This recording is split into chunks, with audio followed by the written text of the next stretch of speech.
pessoal, tudo bem? Nós estamos iniciando as aulas do nosso módulo Conteúdos Programáticos, voltados para a seleção do Prof. Gel. Serão ao todo 14 videoaulas, cada videoaula com material para leitura. Então, acima do vídeo aqui, você que está assistindo a esta aula por nossa plataforma, né? Acima do vídeo você pode baixar o material para leitura, né? Material obviamente referente a esta nossa primeira aula. Para cada videoaula, nós vamos disponibilizar um material para leitura. E também, para cada videoaula, haverá um simulado online, né? Você vai fazer diretamente na nossa plataforma, referente ao conteúdo da aula, tá bom? Então, serão ao todo 15 videoaulas voltadas para os conteúdos programáticos que vão cair na seleção do Prof. Gel. Tá bom, pessoal? Se você está assistindo a esta videoaula pelo YouTube, o link de inscrição para o nosso curso está disponível na descrição deste vídeo, tá bom? Então, pessoal, nesta primeira aula dos conteúdos programáticos, nós vamos abordar as concepções teórico-metodológicas da geografia e seu ensino, né? Eu costumo dizer que o professor, né, não apenas o professor de geografia, mas professor de qualquer área, né, é de fundamental importância que ele tenha em mente, né, três fundamentos, né, relacionados, obviamente, à prática em sala de aula. A gente tem aqui três aspectos muito importantes: o conhecimento técnico, conhecimento pedagógico e a questão política que envolve, né, o agir do professor. No que diz respeito ao conhecimento técnico, a gente tem aqui uma relação mais direta, né, com o próprio conteúdo da disciplina. Então, um professor de geografia, obviamente, deve ter leituras teóricas relacionadas a esta área, geografia, assim como um professor de história, professor de língua portuguesa, professor de química, de biologia, né? Então, a gente tem a necessidade, né, de ter esses conhecimentos técnicos, conhecimentos relacionados à área, né? Então, o professor de geografia, obviamente, deve investir em sua formação continuada, né? A gente tem a formação inicial no âmbito da graduação, e na formação continuada é de suma importância que a gente tenha essas leituras teóricas voltadas para a nossa matéria, tá bom? Então, obviamente, o conhecimento técnico é de fundamental importância. Mas para o professor de geografia, o conhecimento técnico não basta, né? Por quê? Porque no agir docente, a gente tem outros aspectos, né, que fazem parte desta prática. Conhecimentos relacionados à área da pedagogia. Aqui a didática é de fundamental importância. Então, conhecer, né, as teorias da aprendizagem, conhecer também métodos de avaliação, a questão didática, isto faz parte, né, do agir docente. Então, um professor, não importa de que área for, deve ter conhecimentos relacionados à área pedagógica, tá bom? Eu sempre costumo trazer aqui um exemplo de um professor de direito, né? Então, no curso de direito, a gente tem professores que são advogados, juízes, né, promotores. Não há dúvidas de que estes profissionais têm conhecimentos, né, na área. Então, o juiz, o promotor, o advogado tem conhecimento técnico. Agora, é importante que estes profissionais, uma vez em sala de aula, né, tenham conhecimentos também relacionados ao âmbito da educação, né? Como avaliar, como produzir uma prova, né? Como avaliar os alunos, ter conhecimentos das teorias da aprendizagem, né? Então, o conhecimento técnico, ele não basta. É importante ter conhecimento relacionado à área pedagógica, né? O que é ensinar, né? O que é aprender. Então, a gente tem que ter esse tipo de conhecimento também. Então, além do conhecimento técnico, o conhecimento pedagógico, né? E também adentra aqui no universo da sala de aula a questão mais política, né? A participação política deste professor, né? No sentido de buscar formar cidadãos críticos, né? Que não apenas interpretem o mundo, mas também contribuam para a modificação desse mundo, transformem o mundo, né? Então, o professor ele também vai ter esse papel político, né? Não relacionado a partidarismo político, mas sim relacionado ao seu papel na polis, né? O seu papel como sujeito que contribui para a transformação social, a modificação social, né? E a gente trabalha nessa perspectiva de transformação contínua, né? O mundo não é um mundo estático, imutável, a gente está sempre em transformação. E, inclusive, a gente trabalha nessa perspectiva da transformação, né, na dialética, isso, inclusive, já se fez presente em questões do exame do Profgel, né, de anos anteriores, essa transformação contínua, essa a perspectiva dialética, né? Então, há também essa questão política, esse papel político do professor. Então, a gente traz aqui esses três aspectos, né? O conhecimento técnico, o conhecimento pedagógico, né? E a sua função política enquanto professor, enquanto formador, tá bom? Então, a gente partindo aqui dessa tríade, né, de conhecimentos que são de fundamental importância para o professor, a gente fala um pouco mais agora sobre a geografia, né, as perspectivas teóricas do campo geográfico, né. Iniciando aqui, e vocês podem acompanhar depois lendo, fazendo a leitura do material que a gente disponibilizou no curso, né, a gente inicia com a geografia tradicional, né? A gente tem muitos campos epistemológicos, né, surgindo nos séculos XVIII, XIX principalmente, né, sob forte influência do positivismo. E no campo da geografia isso não foi diferente. Então a gente vai ter aqui a geografia tradicional sob forte influência do positivismo, ok?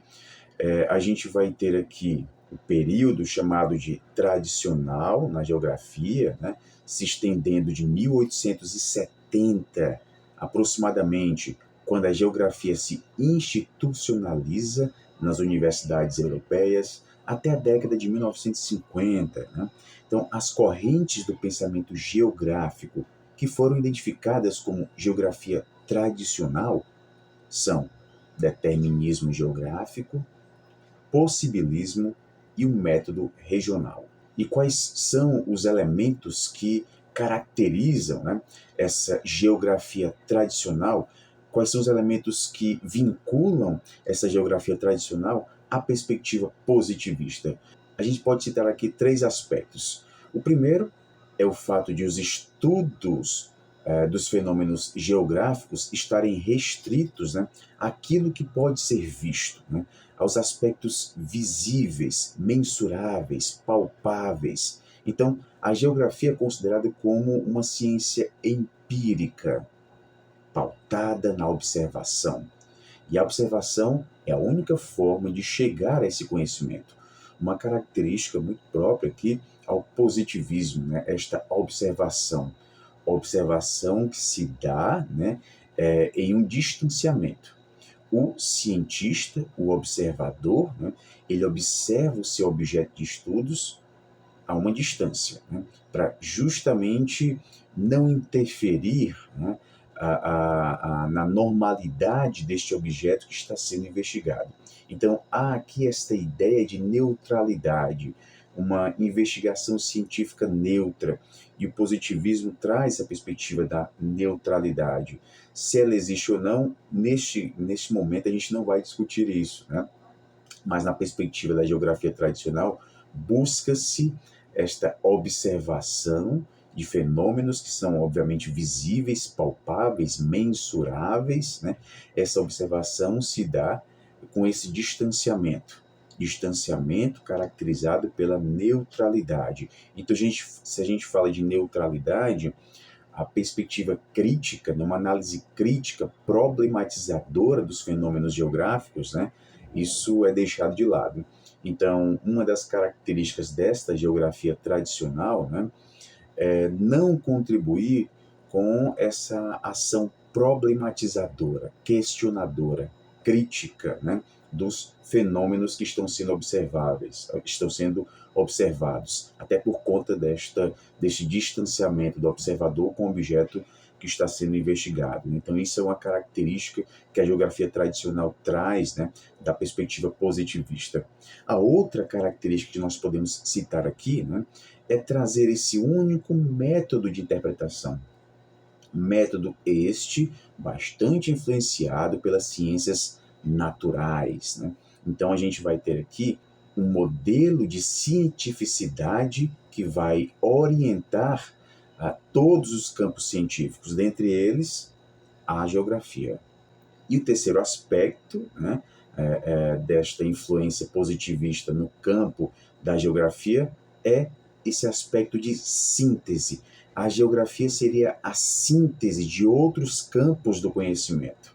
Ela estaria no topo, né? Então, a geografia estaria no topo do conhecimento científico. Sendo assim, ela se relacionaria e ordenaria os conhecimentos produzidos por todas as demais ciências. Então, nós temos aqui as principais características desta geografia tradicional e levando isso para o campo do ensino, né, se eu considero a geografia nessa perspectiva tradicional, né, o aluno ele vai ser visto como um mero depositário, né? O professor vai depositar conhecimento, né, como se fossem blocos de conhecimento, na mente dos alunos, né? Os alunos vão receber esses depósitos de conhecimento de forma passiva, sem diálogo, sem questionamento, né? Então, a geografia tradicional, aliada também à pedagogia tradicional, né, traz muito forte essa perspectiva da educação bancária, o conhecimento como sendo blocos que estão sendo depositados, né, nos alunos, né, uma educação meramente livresca, né, professor sendo refém ou mesmo utilizando como único material pedagógico o livro. Né? Então, tudo aquilo que é abordado em sala de aula vem do livro didático. Isso também é uma característica dessa pedagogia tradicional, né? Trazendo aqui também a geografia tradicional. Um bom professor de geografia seria um profissional que, obviamente, detém conhecimento técnico da área, mas aquele conhecimento que nós vimos no comecinho, né, relacionado à questão pedagógica, isso vai ser deixado de lado, né? Pedagogia tradicional, pedagogia bancária, educação bancária, tão criticada por Paulo Freire. Inclusive, Paulo Freire também já foi citado em questões de exames anteriores do Profigel. Então, é muito importante a gente conhecer um pouquinho também, né, sobre a proposta pedagógica, educacional de Paulo Freire, que busca essa formação crítica, né, que busca uma educação que se livra, né, dessa exclusividade dos livros didáticos. Então, Paulo Freire já esteve presente, né, provavelmente estará presente nos próximos exames do Profigel, justamente por conta dessa sua perspectiva crítica, de educação libertadora, crítica, tá bom? Então, a gente tem essa geografia tradicional, né? E ela começa, obviamente, a receber críticas, né? A gente vai tendo outras perspectivas, outras concepções relacionadas ao próprio campo da geografia. E é aqui que a gente chega à geografia pragmática, né? Ou nova geografia. Geografia baseada no neopositivismo, né? Ela vai trazer uma crítica à incapacidade da geografia tradicional em explicar uma realidade, né? E as características não práticas dos estudos da geografia tradicional. Então, a gente vai ter aqui um foco muito grande dado à questão quantitativa, né? As análises baseadas na geografia pragmática, né, são fundamentadas em dados. E o uso de modelos é muito amplo nessa geografia pragmática. O trabalho de campo vai ser negligenciado, então vai ser deixado de lado essa ida a campo. O que a gente vai ter mais são análises indiretas dos fenômenos. Então, não se vai diretamente aos fenômenos. as análises se dão de forma indireta, por meio de dados, tá bom? Mas também esta geografia vai ser criticada, né? Justamente pela sua incapacidade de explicar fenômenos sociais, né? Ela não considera as peculiaridades desses fenômenos, porque o método matemático, essa perspectiva quantitativa, não é uma perspectiva problematizadora, né? Que leva a uma interpretação crítica, né? Ela homogeneiza os dados que são coletados, não considerando, portanto, as particularidades dos fenômenos que são observados. É aqui que a gente vai ter agora, né, a geografia crítica, buscando justamente superar esta corrente de pensamento da geografia pragmática ou quantitativa que surgiu durante, né, a Guerra Fria. A geografia crítica surge mais fortemente na década de 70, sob forte influência marxista. Então a gente vai ter essa palavrinha muito forte, crítica, né, que inclusive está presente em praticamente todos os trabalhos mais conhecidos de Marx, né? A gente sempre vai encontrar essa palavrinha crítica, crítica, crítica. Então, a perspectiva aqui é ir além daquilo que está sendo observado, ir além das aparências, né? Então, a aparência, o fenômeno que está sendo observado, né? Ele não mostra a sua essência. Esta essência, ela não se mostra, né, nessa superfície. Então é preciso ir além, é preciso investigar as múltiplas determinações que contribuem para um fenômeno, né? Então essa geografia crítica proporciona essa atividade problematizadora, questionadora, né? Ela vai além das aparências, busca identificar, né, os elementos causadores das profundas desigualdades sociais, oriundas, no caso específico, do capitalismo. Tudo isso começa a ser discutido justamente nessa vertente marxista, né, por meio da elaboração de estudos que vão relacionar aspectos sociais com aspectos ambientais. Então, a geografia crítica apresenta o marxismo como base ideológica e busca tratar da problemática social, criticando as desigualdades e o forte desenvolvimento industrial. Tudo isso causa um impacto social muito grande, né? A gente vai ter aqui o aumento, né, da desigualdade social, da pobreza, da exploração, né?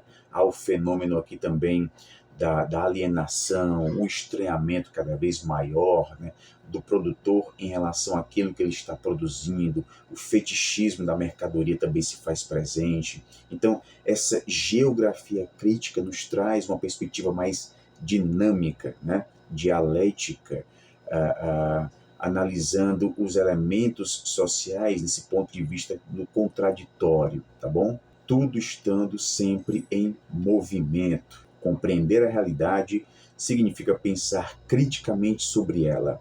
E para que o aluno seja um transformador dessa realidade, é importante que o ensino de geografia seja pautado nessa perspectiva crítica. Então, a própria Base Nacional Comum Curricular nos traz isso, né? A importância de o aluno ser um indivíduo transformador, modificador.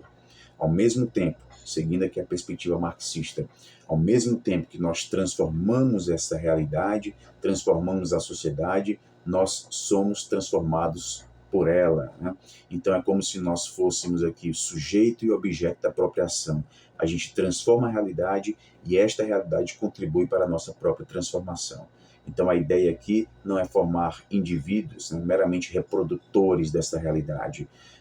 Aqui a gente pode inclusive pensar em algumas formações existentes, né? A formação direcionada aqui à questão socioemocional, a gente tem lá a importância de formar um indivíduo protagonista, que saiba trabalhar em grupo, resiliente. Resiliência é uma palavra muito comum nessas formações, né?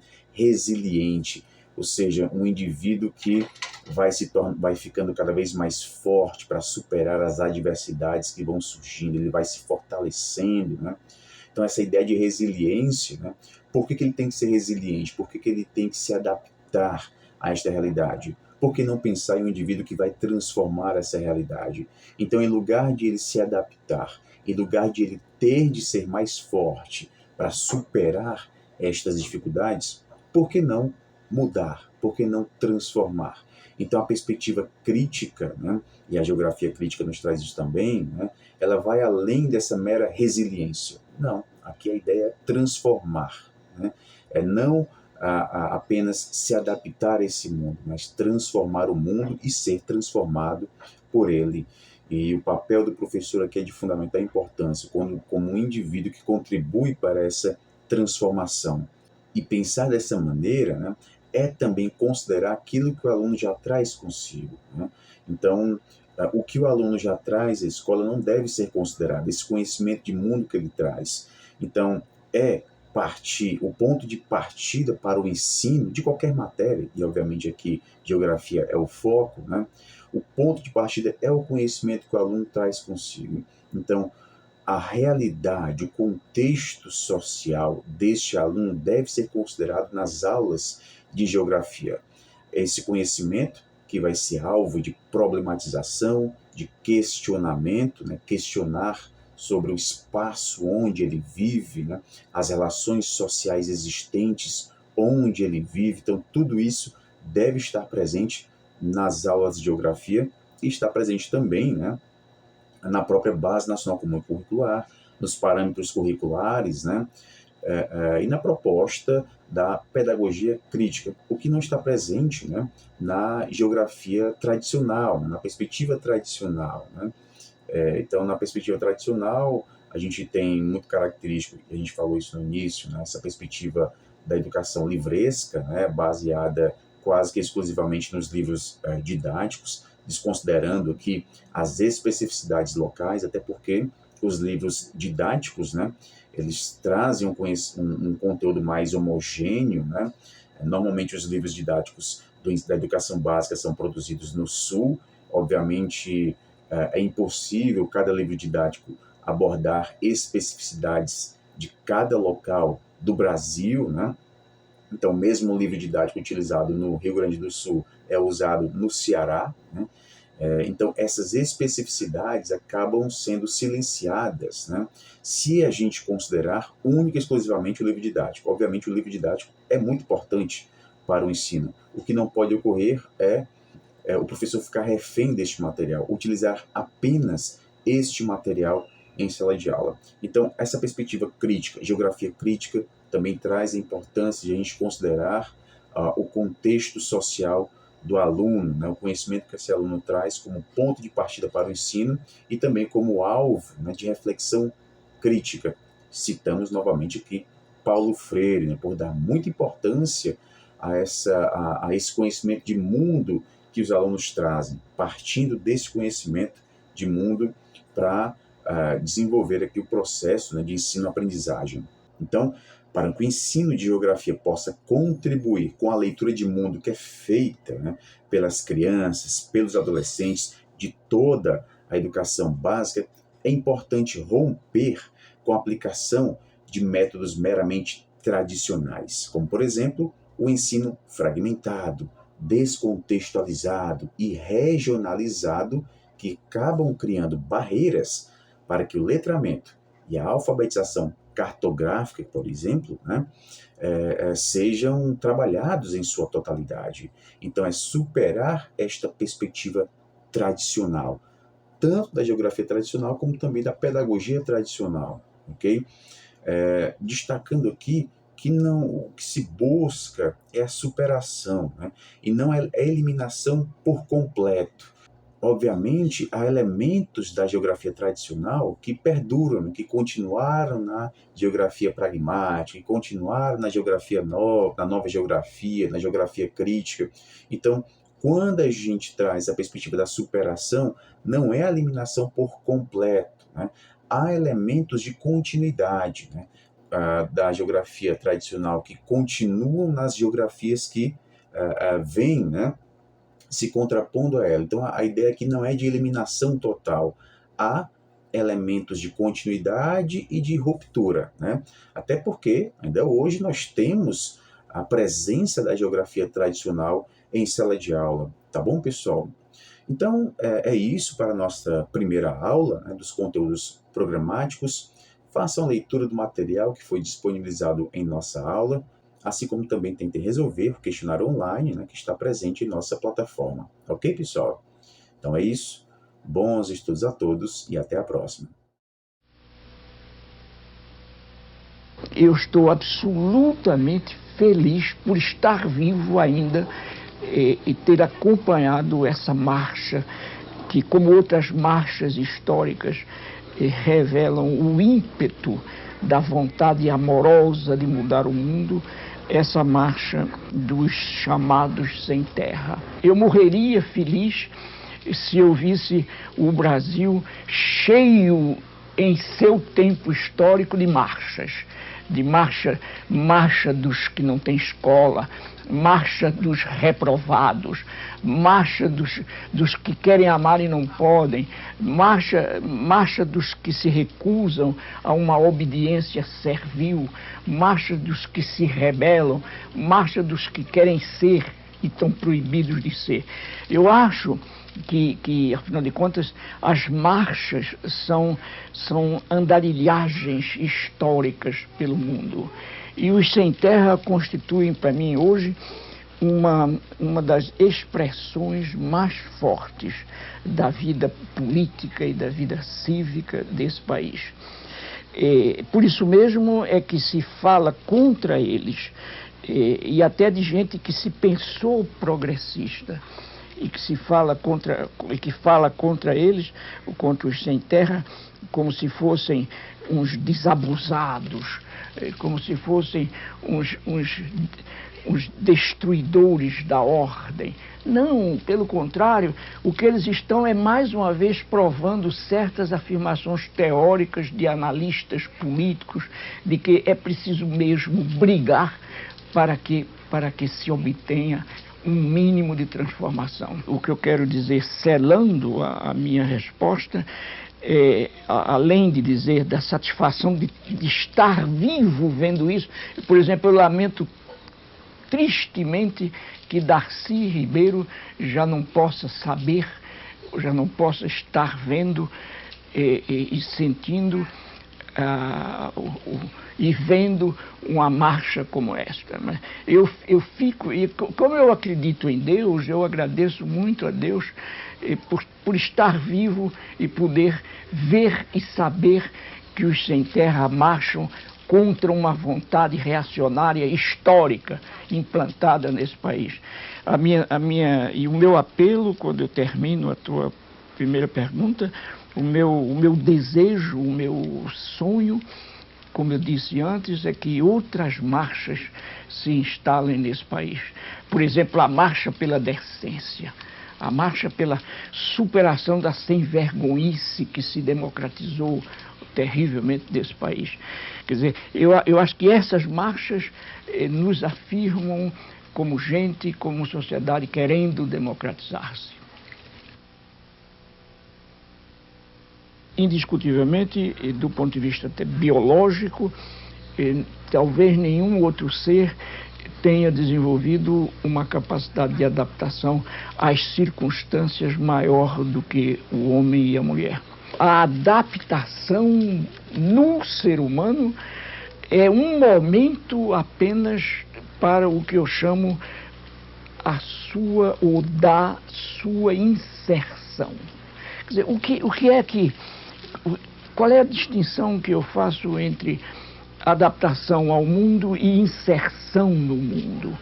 A distinção é a seguinte, é que na adaptação há uma adequação, há um ajuste do corpo às condições materiais, às condições históricas, sociais, geográficas, climáticas, etc.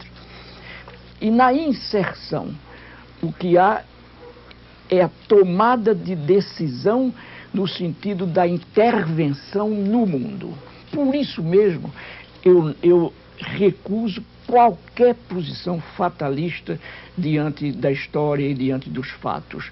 Eu não aceito, por exemplo, expressões como: é uma pena que haja tantos brasileiros e tantas brasileiras morrendo de fome, mas afinal a realidade é essa mesma. Não, eu recuso como falsa, como ideológica essa afirmação. Nenhuma realidade é assim mesmo. Toda realidade está aí, submetida à possibilidade de nossa intervenção nela. Eu não tenho dúvida nenhuma de que a história da luta pela justiça rural e agrária nesse país, que hoje o movimento dos Sem Terra explicita numa posição que não diria final, mas numa posição crítica de quem se assume como sujeito da história, revela a superação da posição inicial da adaptação, da adequação, inclusive como uma forma de defesa. Para mim, uma das preocupações minhas, uma das razões de minha luta, uma das razões de minha presença no mundo é exatamente a de que, como educador, eu posso contribuir para uma assunção crítica da possibilidade da passividade, para que se vá além dessa passividade no que eu chamo de posturas rebeldes e de posturas criticamente transformadoras do mundo.